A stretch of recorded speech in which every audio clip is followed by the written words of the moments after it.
there. That one went off. This one, yeah, this is better. Yes. Okay. Yes. You want the other one back? Oh, that one doesn't matter either way. Okay.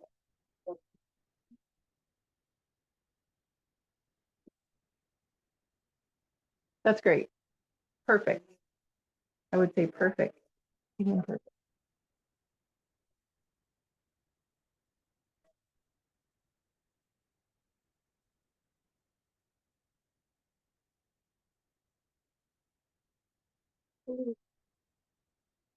Okay, let me get my notes here. And I'm so glad that you are here and you're here. And without even knowing it, you wore red today. So that feels great. I'm not a red person, so it was kind of like, what the heck am I gonna wear? This is as close as I got. We have a red water bottle. Yes, covered. We're looking for red and we find it. Okay, so I'm gonna put this right here. Sorry if anybody was just gonna look at that and be like, what the heck? And let's see, I'm turning my video off so that doesn't distract me. And this is recorded and I'll share it with the library, so that could be a resource for anyone that wants it to be a resource. To begin our little bit of time together, I want to talk about upcoming classes, just so that's out there. I do a full length, which I have my air quote fingers going on right now, meditation class that it runs about an hour down at my Owego office. I call that the community classroom. In the summer, we're doing every other Monday evening. We just had class this last Monday, the 14th. So the next Monday would be the 28th. That is a very awesome time for setting aside time for meditation and arriving to meditation, just like our moment today. So I would hope that you come check that out. It's beginner friendly, just like this is. And then I think you'll see how the time just sort of flows and it becomes different than the moment we just left, without this stigma of everything that we maybe come to thinking about with meditation. One more event to check out on the website, alignwithsarah.com, is under the summer tab, which is under the events tab. That sounds hard to find, but it's not. Are things that I'm offering with just the classroom is open, for a place to get out of the house, enjoy a different form of air conditioning. And we got board games and sidewalk talk and origami paper and all kinds of stuff. So you can check out those dates. This Friday is one of those dates from 10 till noon. The classroom is open. So here at the Candor Library, the library is open for our class. It's not open for it's not open for book activities and things like that. So next week we'll be here again. Don't be intimidated by is the library open or not? It's just us here for our class. And we're going to be exploring what it is like to think about how we color our moment, how we color our day, how we create our mood. We're going to start thinking about colors, thinking about emotions, and then how that all ties together, where that might be in our body. And then we'll have some time letting that go, trying to change what is creating our perception. So today we're going to talk about the colors red and orange. They kind of fit together. I feel like when I think about those two colors, a lot comes to my mind as far as negative emotions, a little bit more than positive emotions. And I think the first one that comes to my mind is like the red cheeks of like embarrassment. And I think also the maybe blue is also in my head, but I don't know why, like holding my breath, like trying, like biting my tongue kind of thing. And I'm not really sure exactly what that emotion is, but we talked about this a little bit already. So maybe there's some ideas of some other emotions, if you wanted to share any of them that come to mind in thinking of the color red. I think of red as having a bad reputation of anger. Anger? Mm-hmm. It's the first Yep. And Amelia, who's like this major, amazing artist, I'm sure she has an association With red? with red. When do you use red on like to represent something with your art? I don't think a kid does red, I'm pretty sure. Yeah, and why is that? Because, I guess, it's Sonic is blue. Oh, okay, I didn't know if there was an emotion that Knuckles expresses, because Knuckles kind of sounds like fighting, which sounds like anger or Yeah, I guess it aggression, or is, yeah. I don't know the characters, but is that the case or not really? Are you reading Sonic right now? Yeah, Okay. anyway, yeah. Or angry. Angry. Okay. Yeah. So those are some emotions. I feel like those are pretty common. And something I love to mention, I talk about emotions a lot because they affect us more than we realize.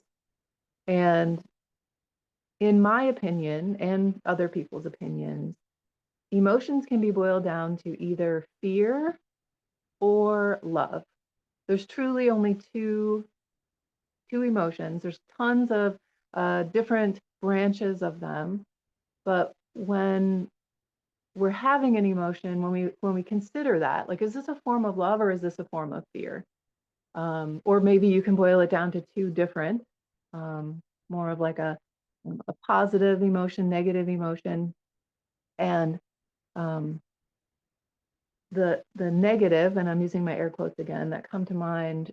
What we have talked about are the negative emotions.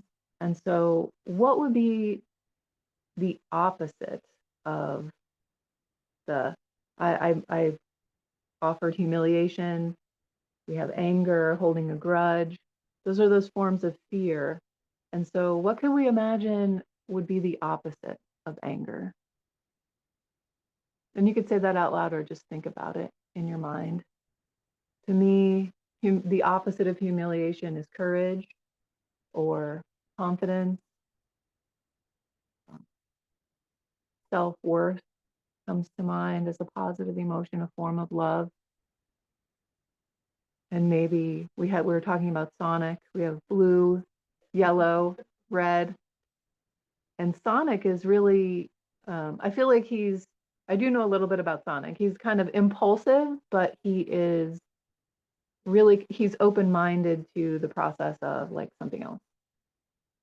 So are there positive emotions, Amelia, of Sonic? I mean, that's what I'm getting out of it. I'm just wondering if you have like I mean, my best would be like your body. the wind. Yeah. Yeah. The wind in Chinese medicine is that concept of control. When the wind is blowing, we have no control of what's happening in our life. And yeah, that's interesting. So he's that control factor of that reminder we have control of our own behavior, our own responses, our own reactions, our own emotions, but we don't have control of the things outside of us.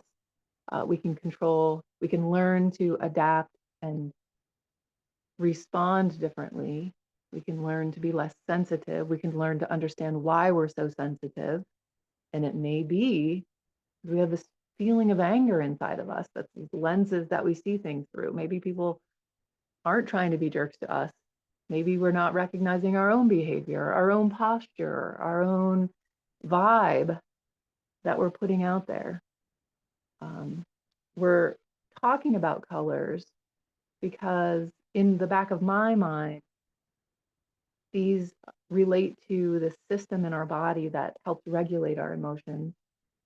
Other cultures believe that there's these energy centers called chakras.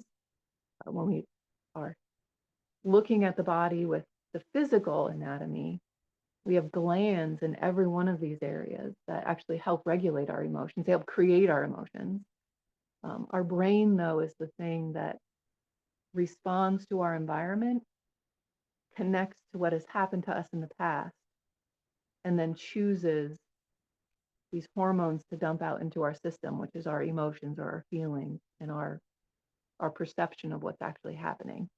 And red and orange are very low. If we think of our spine Our spine ends with our sacrum, this triangle sort of shaped bone. A lot of people will call it our tailbone, but our tailbone is actually after that. But the energy centers that regulate some of the emotions that we're talking about, they come from this, what I'm using my air quotes again, foundational thinking of our root chakra, which is energy that's, or I'm sorry, emotions that are regulated from hormones that are located way far down in the center of the body at the base of the spine. And that's where our root chakra is. And then just above that root chakra is our sacral chakra. And these are our foundational beliefs. What are we allowed to get angry about? How do we express anger? All of these things are what have been taught to us, what have been demonstrated to us. But of course, there's an infinite amount of ways to be angry, express anger, what to be angry about, when to be angry about it, who can you be comfortable with showing your anger? Is it okay to be angry? Is it okay to be embarrassed? Is it okay to hold a grudge? All of those things are things we've been taught. And they color our world because they are our expectations. We're meeting our expectations constantly. And we're also, as a human here on earth, we're looking for things that either justify what we're doing or things that agree with what we're doing. That's what that law of attraction is all about. Maybe you've heard of that. So for us to get something different, we have to notice our behavior. We have to notice our anger. We have to maybe have a conversation with it. Humiliation, any emotion that comes up when we think about the colors of red or orange. And we're going to keep this theme going through our time together on these Wednesday mornings. And we're going to talk about different colors, different days. So thinking of that red, thinking of that orange, thinking of that part of our body, thinking of what we have learned in association with those emotions. How consistent has that message been? How am I bringing that out into the world? How am I allowing it to control me and my behavior? Because we just have a whole bunch of habits that we can change at any moment. And coming back to what's the opposite of those things? How do we want to be if we want to be a little bit different? And the fastest journey to where we are now to where we want to go is this experience called forgiveness. We can forgive ourselves. We can forgive the process. We can forgive our anger. We can forgive the people that we have been around that have been angry. We can forgive whatever. We can find a place and just say, I'm not holding on to this anymore. Doesn't mean that that behavior was right or wrong. It doesn't mean anything other than I'm not holding on to this anymore. It feels yucky. It feels hot. It feels red. It feels unproductive.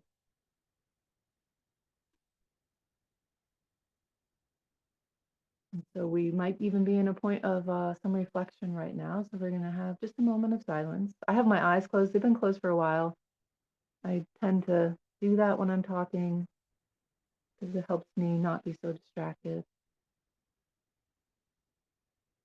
I'm thinking of where that mind might be wandering. We're going to follow that for just a moment.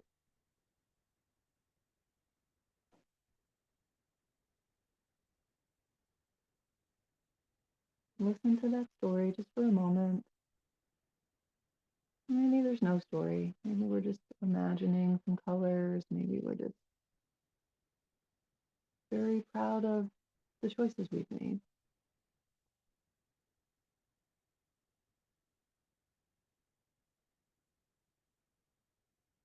And now we're gonna let that story go. And the way we're gonna do that is we're going to imagine that color red, or maybe you like yellow or orange a little bit more. We're going to imagine those colors, and we're going to imagine we're blowing up some balloons.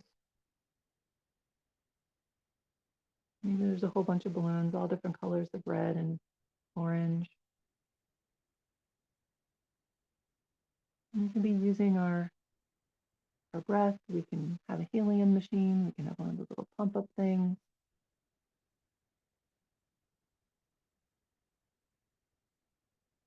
Now, here comes Sarah. I'm going to tie off those balloons for you just so nobody's struggling with that effort. I have this magic. I'm just going to touch it and be tied together. And I'm going to take that balloon and I'm going to gather all of our balloons.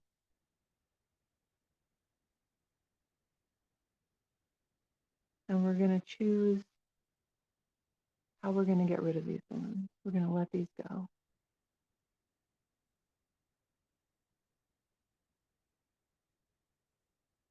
So I have everybody's balloons.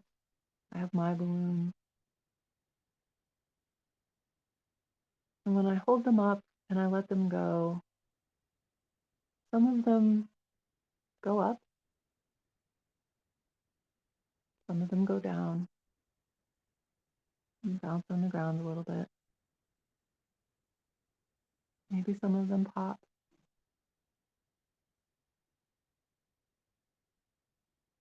I'm not holding on to them. You're not holding on to them.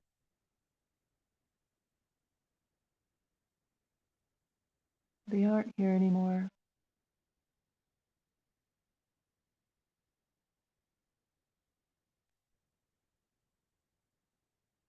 And what are we left with?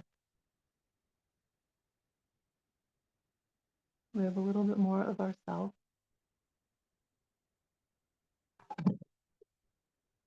Maybe we have a little relief.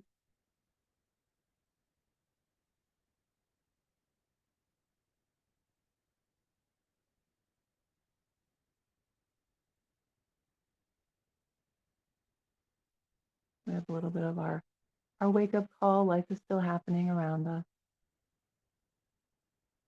But it's okay for taking time for ourselves. We never have a perfect moment. My perfect moment might not look like your perfect moment.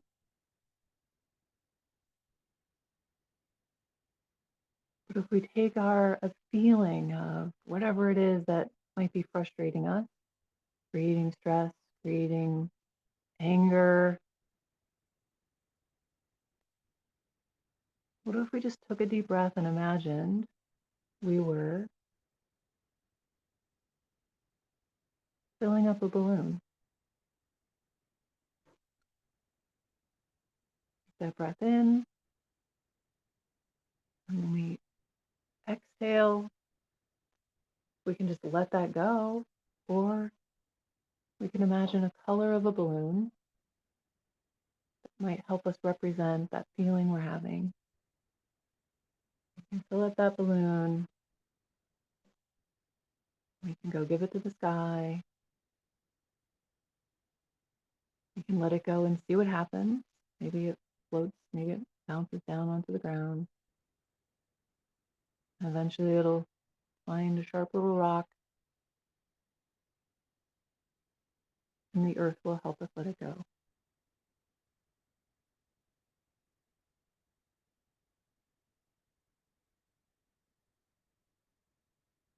We haven't done anything very complicated. We simply just took a moment to think about a color, think about an emotion, imagine a way to represent it. And sometimes that helps us let it go. The only one holding on to your emotions is you. The only one holding on to my emotions is me. The only one that can let go of an emotion, a memory, a frustration I can only let go of my own. You can only let go of your own.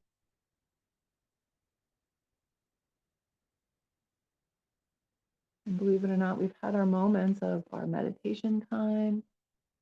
Maybe we have some things to think about. This is a great time to maybe sit quietly, maybe drink a glass of water, maybe take out a pen and paper and write down something that you remember about our moment that you can come back to in another moment that might help inspire you, or it might help remind you of how relieving it was to just have those 5 minutes, 10 minutes. Didn't have to be perfect. We just had to show up.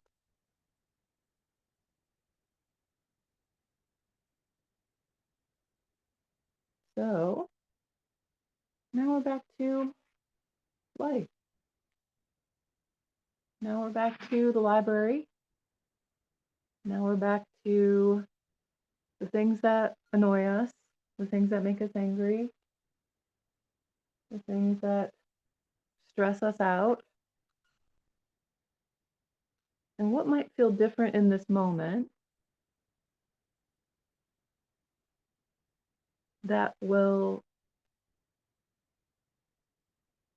help us be less engaged with those things that stress us out. That's not an answer that you have to say out loud, but it is an answer that maybe somebody wants to share. If there's anything that we notice that feels different, we're not looking for the stress because we're going to find it. We're not going to look for pain because we're going to find it. We're looking for what's different so that we find it.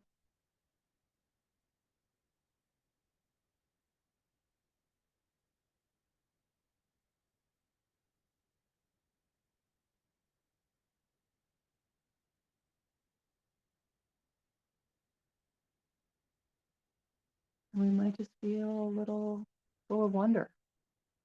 That's great. We might be a little bit more comfortable with silence. That's great.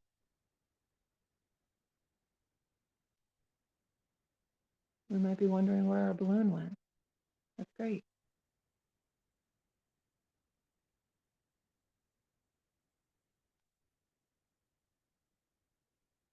We're going to have one more moment, one more minute of some silence.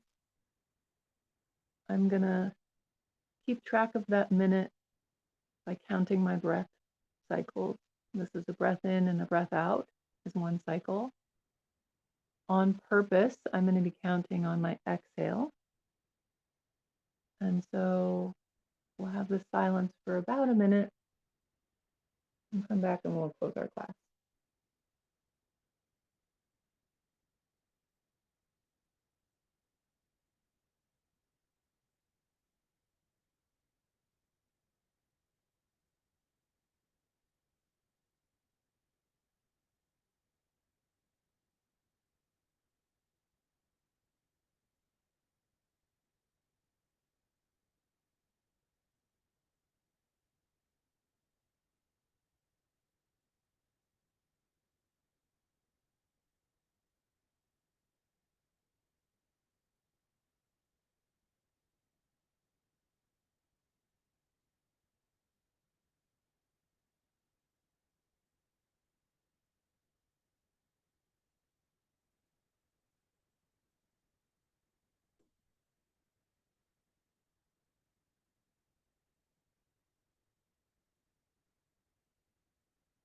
So that's about a minute.